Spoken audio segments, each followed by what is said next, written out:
Where glass used to be is now covered with plywood here at the Edgemoor Park Recreation Center after vandals smashed it all out with baseball bats, and it was all caught on surveillance camera. Take a look as vandals shatter 10 windows on the southeast corner of the Recreation Center. It's just infuriating that someone would take the time to just do vandalism just to be doing vandalism. As it weighs heavily on counselors, there are worries about the children and parents' thoughts of their safety. It's frustrating, especially the parents. You know, they're going, what are we sending our kids to? You know, what's around the neighborhood?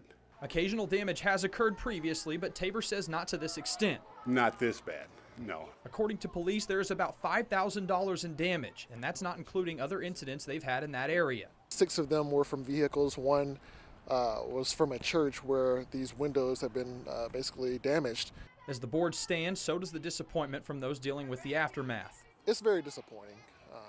We like people to be productive in life, and obviously this is causing a lot of pain for people. These windows are going to have to be replaced. It hasn't affected any camp activities yet, according to Allen, so they are using it as a teaching point for the kids at camp. They've got to come and see it and realize that it shouldn't look like this. That, you know, this is our park too. It's everybody's park. No arrests have been made as they continue to investigate the crime. In East Wichita, Austin Brissett, KAKE News on your side.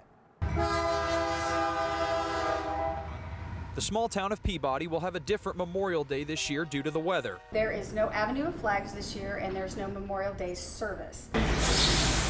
Linda is a resident who posted the changes to Facebook. Changes to events like putting lights on donated flags from families of deceased veterans that have taken place in the town for years and are loved by town members. It's breathtaking, it's beautiful, brings me to tears every year. Recent and possible future rain in a 150-year-old cemetery being the cause. You know, they're old roads, and we don't want anybody off into the ditch, off into, into the grass, potentially being stuck and ruining the cemetery. But this small town is making sure they get the most out of their holiday by keeping downtown open. The stores are still going to be open. Fanny Sterling, Porcupine Tea Company, Pop's Diner. Even another event is continuing too, a Memorial Day dinner. Your choice of ham and beef and corn and beans, just a real big dinner. Profits do help the kids in schools pay for things, but having the dinner also gives folks more to do than just sit at home. We've done the Memorial Day dinner forever, and we thought, well, if people aren't going to go to the lakes, if they can't go out to the cemeteries, then maybe they'll come here and we could still have a nice dinner. It gives them a place to visit indoors out of the rain. With downtown open and dinner served, Peabody residents are coming together this Memorial holiday. It's making the best out of a bad situation.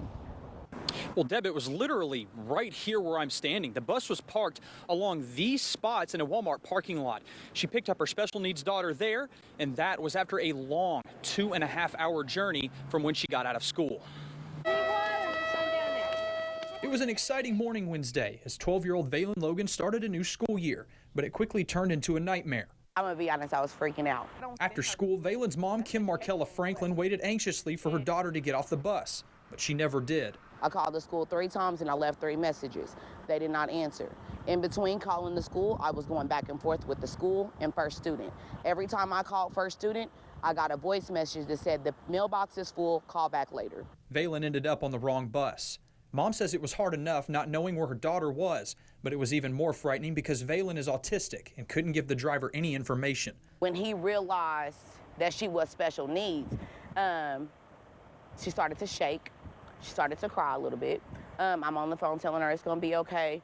Mid-route, Valen handed over the phone, but the driver didn't know his way around town and couldn't get a hold of his dispatch. He was like, I only know my route. After a while, they agreed to meet here in the Walmart parking lot. And when she got her daughter, she said she could tell how scared she was.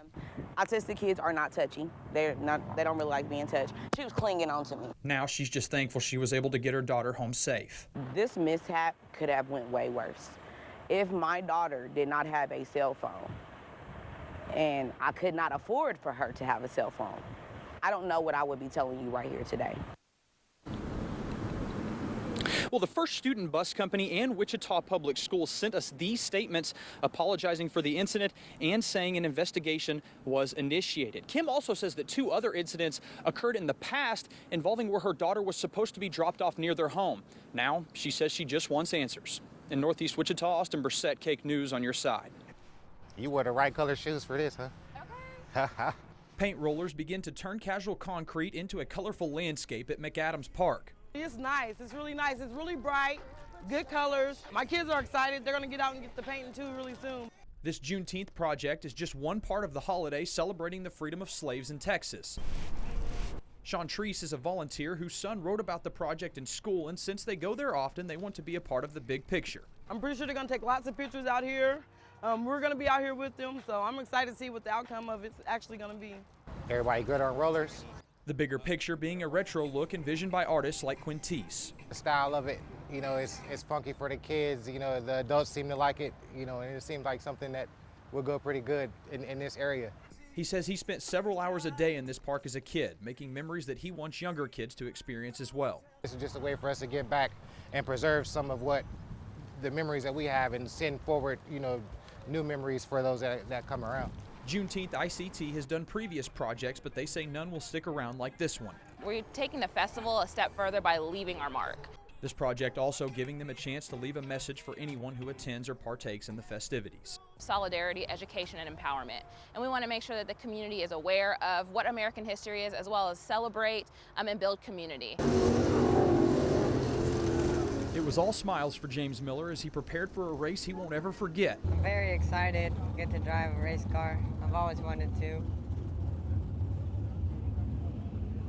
Very happy.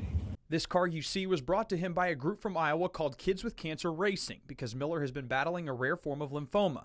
But that wasn't going to stop him from doing what runs in his family's blood. Racing. I've grown up with it. My dad, cousins, uncles, all race, so I wanted to. Of course, his family, friends, and the racing community were by his side as one big family, ready to cheer him on his road to victory. It's amazing. My family race, and then his dad and his family all race, and seeing everybody come together. It's just one big family. His road to victory being on the shirts Miller thought of while he was in the hospital, and his mom tells me it goes beyond racing. He came up with the whole road to victory because he knows he's going to beat it. But Saturday, the race was on Miller's mind, and he was ready to go right after what's called a four-wide salute from all the racers. Celebration to cure James Miller! After the salute to Miller's fight and race against his dad, it was time for rubber to meet the dirt.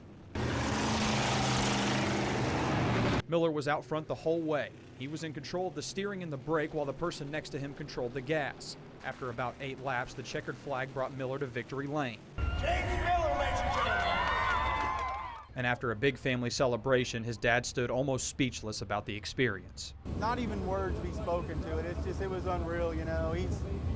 For what he's going through right now, for him still to have the strength to even do what he just did tonight, I'm amazed. But really, it don't surprise me because he's a fighter. Everything he's done, he fights, and he's going to fight this and take care of it and get back out here. In Park City, Austin Brissett, KAKE News on your side.